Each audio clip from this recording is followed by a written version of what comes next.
So Ramadan is a holy month for the Muslims in which we fast for 30 days. And the fasting starts from the beginning of sunrise until the sunset. And in between that time, we can't eat any food or drink any water. We've seen a lot of players breaking fast at the side of the pitch. Why is that? Well, a lot of people think it's because they're starving, but it's highly recommended that as soon as the time comes to break your fast, the most blessings in doing that is breaking it immediately.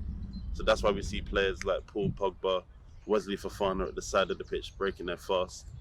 And it's something amazing that a manager like Brendan Rodgers, Ollie Solskjaer, they can provide this platform for players to break their fast at the side of the pitch, which a couple of years ago would have been unheard of.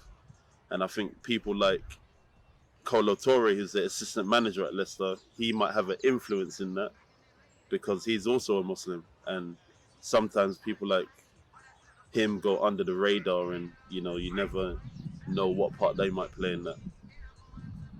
For coaches or managers who are supporting athletes who are observing Ramadan, what advice could you give to them? I think it's good to have like an open dialogue.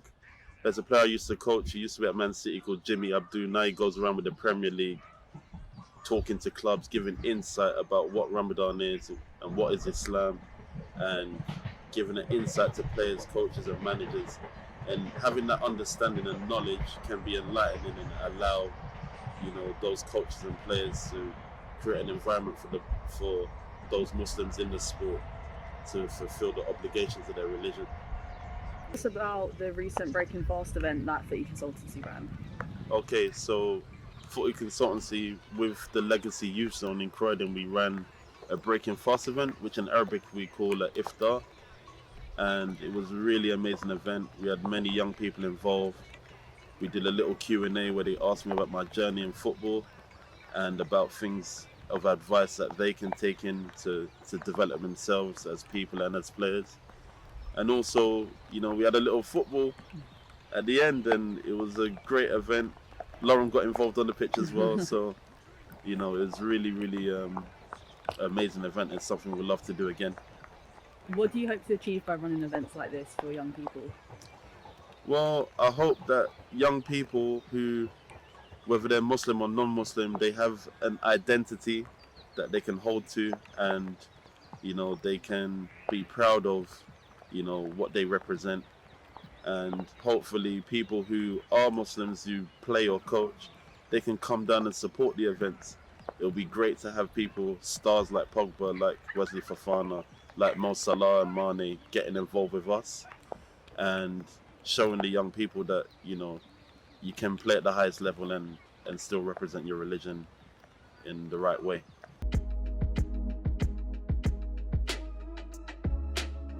We try to provide as much insight as we can through our YouTube podcasts and through personal workshops like this, so hopefully we can give you something that's going to help you take the next step and develop you to become better players, or maybe take a career elsewhere in the industry.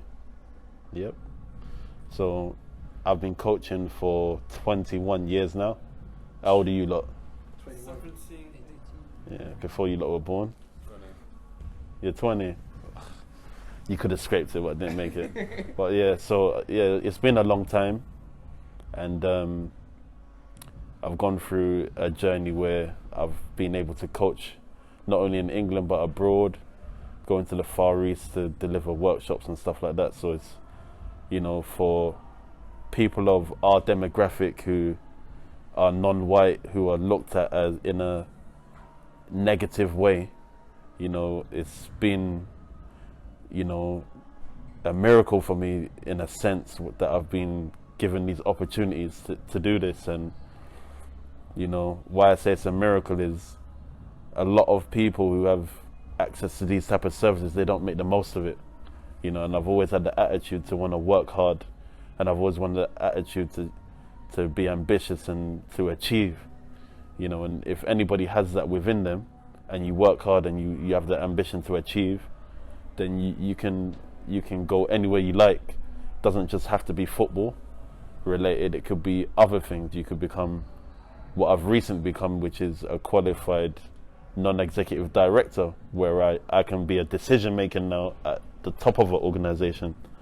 You know, so there's lots of paths you can take in life, and it's just about how you apply yourself as people. And there's challenges being in a country where there's a lot of systematic sort of racism and systematic sort of prejudice towards religious people, towards women, towards black people and others, you know. And it's important that, you know, we can keep our identity, you know, and be proud of our identity, you know, and at the same time be able to adapt in a professional environment whilst keeping the identity and holding to those things that are dear to us.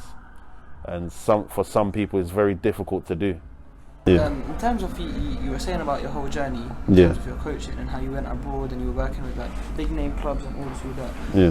What spurred you to come back and set up on a local scale and try to help the youth and things like that, and be directed at you too?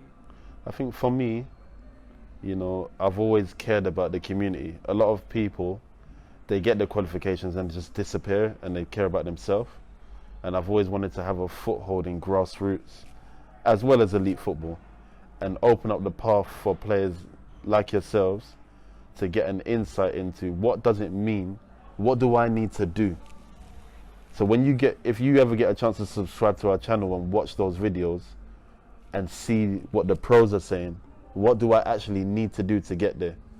Then you start asking yourself questions. Have I even got what it takes to go there in the first place? You know, and if I do believe that, how much work and sacrifice do I need to put in? So, you know, for me, you know, I just think that coming back home was important for me, not only because of wanting to help the people that are dear to me, but my mother's here, my father's here, my family's here, and family's important.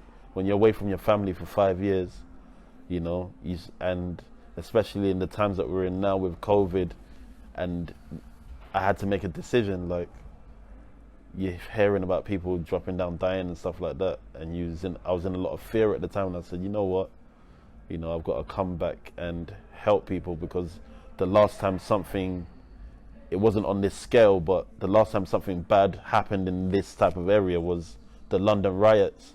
And the first thing I did was put on sessions in Lambeth, different areas. I said, Adrian, go and coach in West Norwood. I went to coach in Mitcham, got somebody else to coach in Croydon, because I knew the temptation of you guys going out to riot, loot, do all of this and that, you know, and there's not many people that care or want to guide you guys. So I just thought, put on a football session and you guys will go to it, and it might protect you from ending up in prison. And it helped a lot of guys avoid going to prison in that year. So, anything else, boys? Yeah.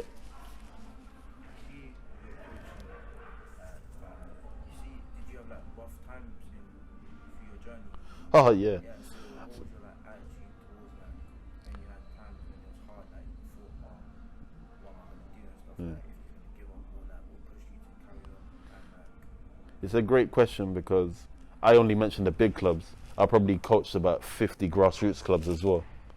Yep. Refereed. There was times where I first moved out and I was running my own team. So a lot of the kicks participants, I made a Fulham team out of them, got them kits. And I was paying for all of that out of my own pocket.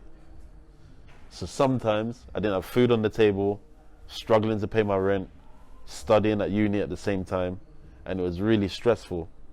And I had to make a decision, like, you know, do I sacrifice myself for other people, or can I keep sacrificing myself? And it got to a point where I couldn't do that no more, and I had to look after myself.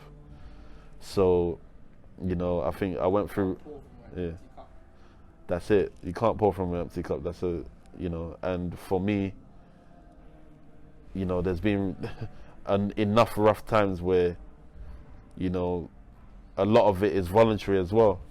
A lot of it was £12 an hour. That's my bus fare there and back, or a train ticket. So it's like you're almost doing it for free. So yeah, there were struggles, but because of my love for the game, it just kept me going. And I always had this ambition of, I made a plan. I said, from my qualification of level 1, I said in 10 years I want to be an A licensed coach. So no matter what it took in those 10 years, I said to myself, from this point to this point, I'm going to make sure I achieve that. And by the will of Allah, this is what happened for me. And in 2016, I completed my A license. I got on it in 2015, completed it in 2016.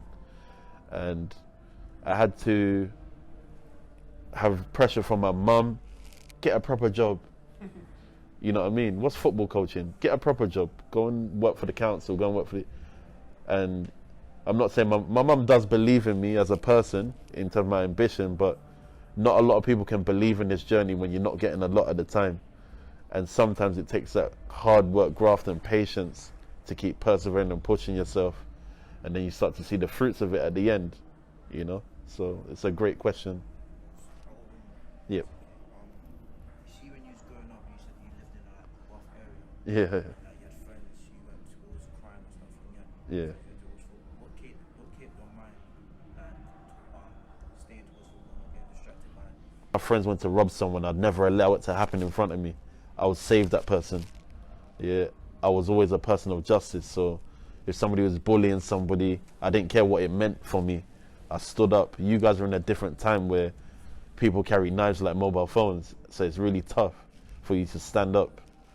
But it's important that you always keep to your morals and your values. And at the time, I wasn't always a Muslim, I was a Christian, and I took it seriously. You know, I used to go to church every week, and so I had morals and values in the household. They couldn't really be maintained because Christianity became nominal for us, where I just say I was Christian, but we didn't really know nothing about it. So as I educated myself and I wanted guidance, then Islam came to me, and you know, it reaffirmed a lot of the values my mum taught me, but it gave me a bit extra to maintain it, that fear of God, to say, you know what, I don't want to do these bad things because, yeah, Allah's watching me. So I said, you know what, this is what's keeping me away from doing these things, because I had consciousness of Allah that it might not happen in this life, but in the next life, I'm going to get punished for this stuff, you know? So I need to reflect on my actions and say, you know what, even if it means I can't be in that cool crew, even if it means I can't get this girl or this money, I'll take that for now. And coincidentally, all those people either ended up dead, in prison, young pregnancy, so on and so forth, and it ended up with, now you wouldn't even look at the girls I used to fall in love with when I was little, you know, and so on. So yeah, the long-term benefits of patience, you know, are really sweet. So that's one thing I urge you guys to try and do, even if it means it gets rough for a little while.